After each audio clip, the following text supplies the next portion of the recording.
This is City Talk. I'm Eric Schmidt. Thank you for tuning in. On this edition of City Talk, we're going to get an update on all things Beaverton.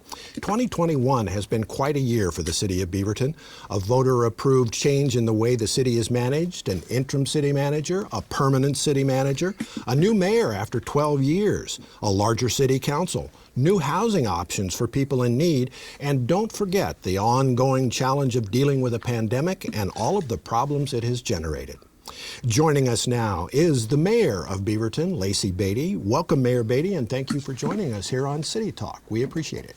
Yeah, good morning or evening, depending when you watch it, I guess. It's morning for us today. There it is. The last time you and I had a chance to talk, you had just been elected mayor. You hadn't taken office yet. 11 months later, a lot has changed.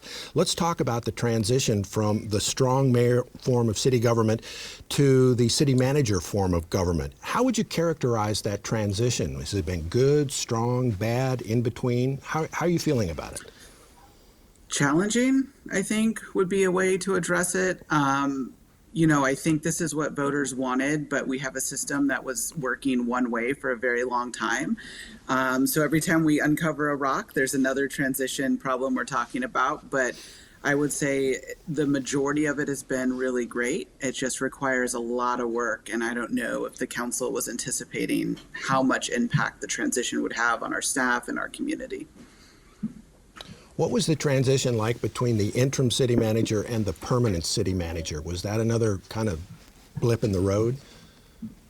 No, I would say it was pretty well. Our interim city manager, Kurt Wilson, really had one mission, which was to keep City Hall going until we got the full-time city manager. And really, he took the stance of not making a lot of change. So our incoming city manager would have the opportunity to really design the city the way she wanted it to be done. So sometimes it feels like, at least in the last 9 months, we haven't been moving very quickly, but I would say we've been moving forward the entire time. You described it very aptly by turning over rocks and finding other problems under new rocks. Have you found services that you don't need to do as a city? Has that been part of the equation? I don't think so. I think, we're a pretty lean city as it is. We have a special district park and a special district water, special district fire department. So, I think we really truncate out our services for the city quite well. It's just really the kind of split between me and the city manager and kind of the daily functions of what we're doing has been, not challenging, but really it takes intense effort all the time. Certainly been a learning experience, I would say.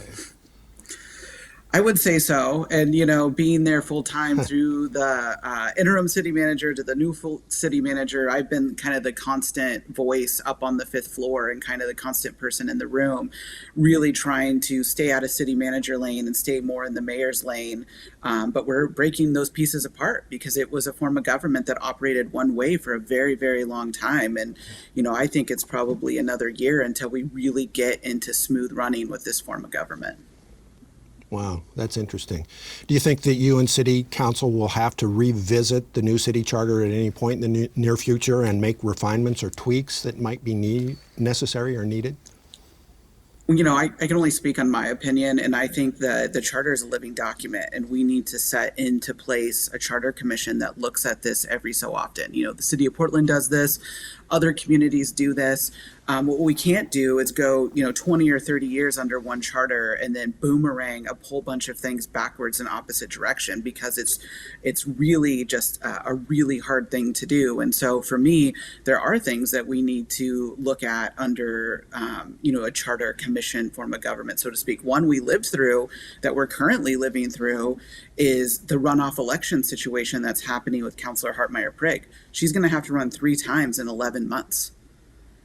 Because we didn't, we didn't fix the charter to prevent that from happening again. So there are some glaring fixes in there that do need to be addressed, but is there a political appetite to put more stuff out on the ballot to do it? I don't know. I appreciate your candor, Mayor Beatty. That's really good. Yeah. If we could turn our attention to the pandemic for a few minutes, can you give us your assessment of how Beaverton has fared during the shutdowns, reopenings, et cetera, et cetera, et cetera? How are we doing? I think when I started running for mayor 2 years ago this week, I announced my run on Veterans Day weekend. There is no way that I could have seen the future that we're sitting in now. And the majority of my time as your full time mayor is about COVID recovery. And I would say we still aren't doing well. I was interviewing someone this week um, for our aging board. And she told me in 1990 she had to step back from her job to raise her two kids because as a teacher, she couldn't afford daycare. Here we are all these years later, and I'm in the same situation with my daughter that it's challenging to find full time daycare that's affordable, after school care. And the pandemic has really brought to light some of these challenges for working Beavertonians. And so I think we're keeping it together. I think we have a long way to go. I think Build Back Better coming, ARPA money, all of these things are going to start us down a road to recovery. But really, there's some massive system changes that have to go into effect for us to really be a thriving city. You talk about those federal dollars. What has the city done with those federal dollars in terms of taking care of people here and also addressing the needs of the future? Well, tonight on City Council's agenda, we are going to approve the first $8 million being spent. Some of it's going to affordable housing, others going to backfill, our own debt as a city. We didn't let anyone go during this process. There's money in there for studying after school care, what that would mean. There's money in there for economic recovery. There's money in there for if you've been to downtown Beaverton lately and you've seen kind of the outdoor restaurants, people are putting up tents and shelters. We're permitizing that program and putting some money behind it. We know people are going to be eating outside for a long time to come, COVID, sickness, winter, all of that. So I would say we're putting the money to work now. And then we get a second tranche of the money, another $8 million over the summer that the council will have to prioritize how that money is spent. I'm glad you mentioned the restaurant tents. I was going to ask you about that. They've been a big hit. I'm glad to hear that they're going to be staying. Well, I think sometimes we always focus on the negative aspects of COVID, and I am most certainly guilty of that in our own family with the challenges that it's brought to us. But some of the upsides have been, in our downtown core, for the first time ever, we have prioritized the pedestrian experience. We shut down a road. Mm-hmm. We're allowing parklets. People, we're giving up a couple parking spaces to be able to have outdoor eating space. I don't think that ever would have happened in our lexicon, in our, how we talk at City Hall if it wasn't been for a global pandemic. We also have way more engagements in our people watching our city council meetings, coming to meetings. It's more accessible from people's homes so they could participate in a meeting for an hour and still be at home and not spend 2 hours trying to go to a meeting. So, for me, I have to look at some of those unintended consequences of a COVID have really benefited our community quite a bit. Would it be fair to say that business has not suffered that greatly in Beaverton, that we've done pretty well, actually? I think it depends on what kind of business you are, right? Early on, restaurants were hit extremely hard and had to shut down and really weren't getting the kind of focused attention from ARPA money that other businesses were. If you were a childcare center, anywhere where you were people revenue based, I think you took a huge hit this year. And we really expected businesses to pivot multiple times and adjust to changing regulations. And so I think they've survived, but thriving isn't something I'm not quite ready as the mayor to say. Although we've not done horribly, I think we really owe it to these proprietors of these businesses that just change and adapt every single day to what's coming next. That's a fair assessment. Thank you for that. City government, city workers have had to make some major adjustments during the pandemic in terms of how services are provided. Do you think those adjustments are permanent, and will we still have them in place once the pandemic is over, or are we going to go back to the old way of doing business? The old way of doing business didn't work for anybody. And so there are certain jobs that require you to be in the office all the time. And, we're not gonna be able to change that. But, our city has always been on the forefront of being trendsetters and adapting. And no, I don't think we're going to go back to business as normal. We're going to have to be adjusting to the ever-changing environment. If you have a kid in school and they get quarantined, you're going to have to be at home with them. Can we continue to allow you to work so you don't miss those opportunities for earning money or running through your sick time or any of those things? There is no going back, in my opinion. There's only going forward to a workplace that supports working families. And I think the city is the best place to start that and be an example to other businesses in our community. People first is the way to go. Have you had a hard time keeping workers at the city level? No, government jobs are pretty great most of the time and the most flexible and really sustainable. We're like anyone else. I think now that we're kind of coming out of COVID, people are going to be looking for new opportunities. They're going to be looking at change, and that's not necessarily always a bad thing. I think we'll see some shifting of our employees probably to other local governments. We're probably going to absorb people from other areas. Government jobs tend to be pretty stable in my opinion. So I think, we're a great place to work. But yeah, we have some, like anyone else, like you can only be in a job so long before you're looking for new, fresh opportunities. Burnout, the old burnout factor. Yeah. Beaverton has a brand new public safety center over at Allen and Hall. And if you've had a chance, if anybody watching this has a chance to go through it, it is an amazing building. Are you satisfied with how it's working out so far? Yes, I think our police officers needed a building that was seismically upgraded. Our emergency operations center is there. They needed a place where they had room. I mean, it's not too long ago that we think about City Hall, the courts, and the police all being co-located in one building. And how we did that, I don't know. I mean, it was before I was elected. I was elected in when we bought the new City Hall. But I don't know how we lived through those days. It's a safety issue. And now thinking about the COVID environment and having that many people that close in, I mean, we had to make major decisions to have that building and City Hall. But people deserve to go to work in a building that's safe, that is clean, and the environment which we operate in is a really important factor to job like employment and being satisfied with your work environment. Have you had any feedback from Beaverton police officers about how the building's functioning for them? I think they really like being in this building and kind of being out in their own space. Let's talk about housing. It's been on your agenda for a long time, I know. How important is it to have the city of Beaverton involved in finding adequate housing, safe shelter for people in need? Is that really something that city government should be involved in? Absolutely, because if we don't do it, who will? If not us, then who? Mm-hmm. I think we really need to look at those things. And, to me, it's really... I think of it as an analogy of like, you go to put out a piece of meat on the barbecue and it's cooking. And every 2 minutes, somebody's coming and opening the lid, asking if it's done yet. And every time we do that, we let a little bit of air out and we're not able to really get to fruition. We're working on system development charges, land acquisition, implementing the Metro Affordable Housing Bond, looking for new places, looking at regulations for rentals. All of that is happening. It just doesn't happen in a 2-month window that I think the community wants it to. I mean, I'm a millennial mayor. Everyone knows that. I want things done last week, but I would say that we are doing probably one of the best jobs in the metro area, our housing staff, on getting this work done for our community. I think it's fair to say that Beaverton's taken a leadership role in implementing that Metro bond that you just referred to. The Mary Ann is a great example of that leadership. 54 units for people in need. It's that kind of foresight that really makes the housing problem seem solvable. What's in the pipeline now, along with the Mary Ann? Great question. We have, a senior affordable housing projects in the work in Central Beaverton. We've not done the best job in Beaverton talking about aging in place gracefully and our seniors and what's next for them. So this is going to be a first project down that road. It's going to serve low-income seniors. It's going to be located near LC Sturd, near the Max Line, and other locations like that. We have a project developing in South Cooper Mountain. It will be the first affordable housing project in that entire area between us and Tigard and Hillsborough that's coming together right there, that's going to be specifically for low-income families, because we have to go into neighborhoods like that early and get housing developed, and not wait later, because the longer we wait, the more expensive it becomes.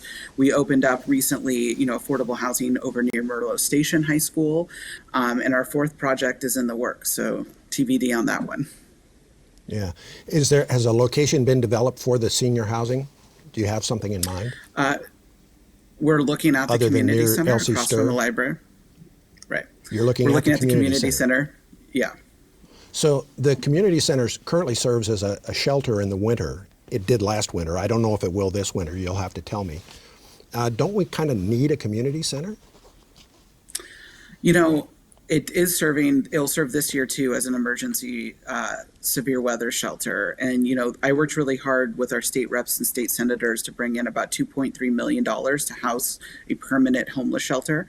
So right now, tonight, on our city council agenda as well, the council will be approving the outline of where we think an ideal, like the guidelines for a location. And then we're going to send our staff out with the guidelines in place to come back to us and talk about where it might be located. So I think you're right. We need this shelter. We also need this affordable housing project, and we kind of have to do both things at the same time.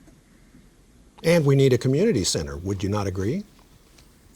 Or are I we think going to we do use need City a Hall community. or other city? Pardon me? Sorry, there's a little bit of a delay here.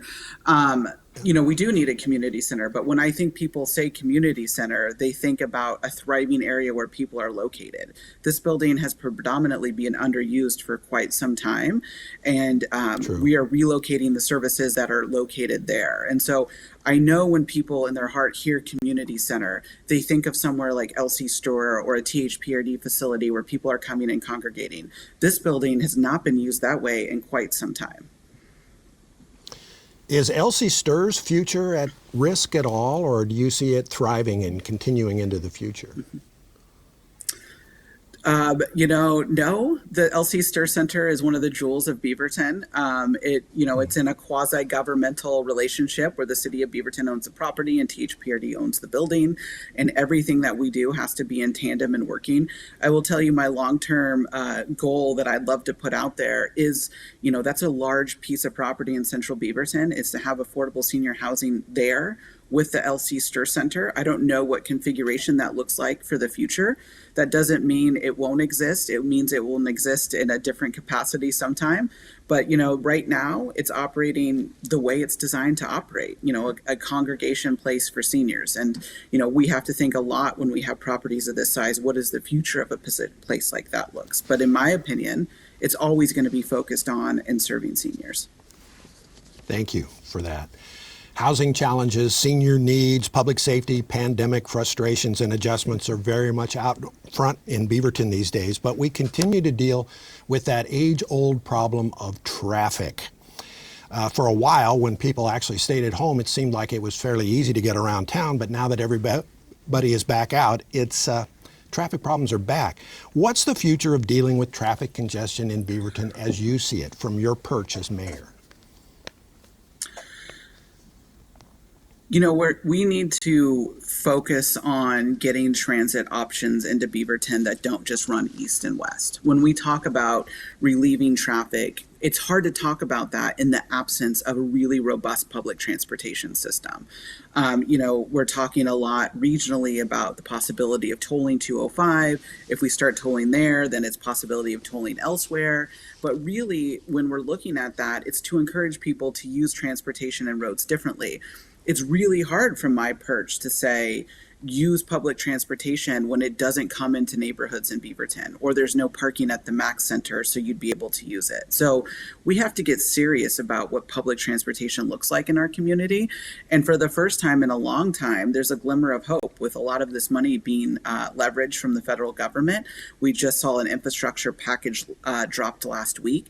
How does the region come together to talk about, accessing those funds together and prioritizing public transportation?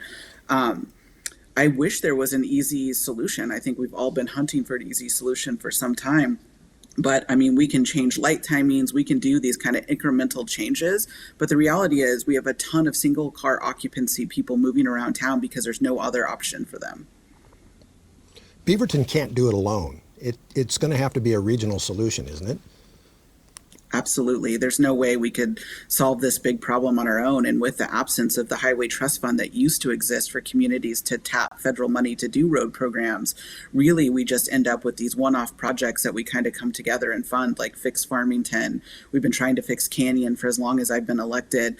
It really is going to take all of us sitting together regionally, which there's an appetite for that.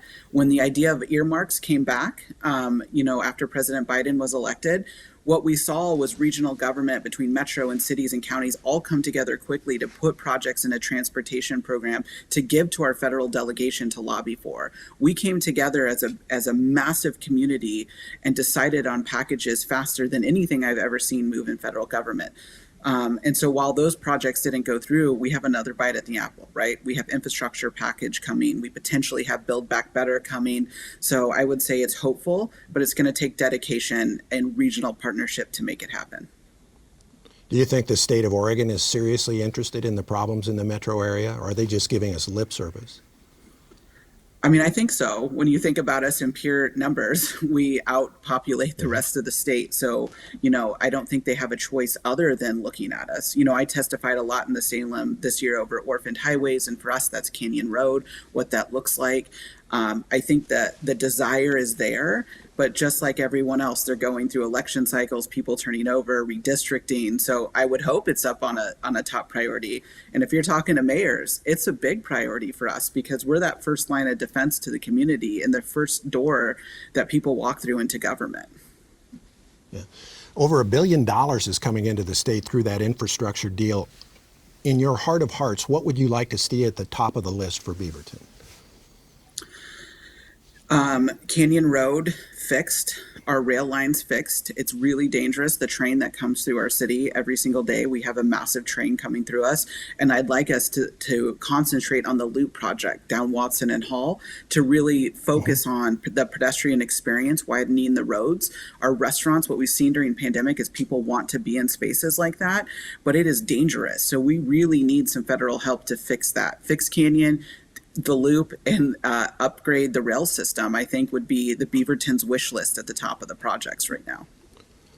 I know you've been a big public transportation fan for a long time. What's it going to take to get more public transportation? How's that going to happen? I think, I don't want to overquote my favorite movie ever, but show me the money. That's what it's going to take. I think it's a massive investment that we have to decide we want to do as a region. I mean, we're talking now again about, Highway 99 and making the max go all the way to Bridgeport. That's coming back around. And, it's those, we have to do that every single time. We're behind the eight ball with transportation. The max is great, but like I said, it's east and west of our community and the population center is north and south. Amen. I had the honor of being in the Beaverton Chamber of Commerce's Leadership Beaverton program in the year 2019. You gave a presentation to that class that really resonated with a lot of us. You talked about how important it is to have people of your generation, the millennial generation, and women of your generation involved in public service. Are you seeing more participation from the millennials, or is it still a struggle to get people to run for office or participate in boards and commissions? It is. What no one wants to talk about in our government system is a living wage. Our state reps, our senators, when you look at some of these positions, they're often retired, independently wealthy, in a place of their life where they could afford to step back from their job and work. But with redistricting, it's really highlighted the fact that there's tons of capable, smart young people wanting to do this work, but they can't make the sacrifice from their family. Families require 2 incomes these days, and stepping back for a job that pays $24,000 a year to be a state rep isn't really palatable for a lot of people. And so if we're serious about wanting to change demographics in Oregon, we have to talk about how we compensate elected officials. And that's not sexy. That's not what people want to hear someone else say. But I'm one of the only full-time mayors in the state, and it is a relief to have this job and not be juggling another job at the same time. My entire focus is on the city. And I wake up every day to serve, and every weekend and every moment. And if I had to balance another job on top of this, I don't think I would be as effective as I am. Well said. As a millennial, as an elected public official, what kind of a role do you see for baby boomers, for septuagenarians, for people in their 60s and 70s, 80s? I've been reading a lot of material lately, thanks to AARP, truth be told, that some of the most productive years a human being has are in their 60s, 70s, and 80s. How do you meld the boomers and the millennials and get them to work together?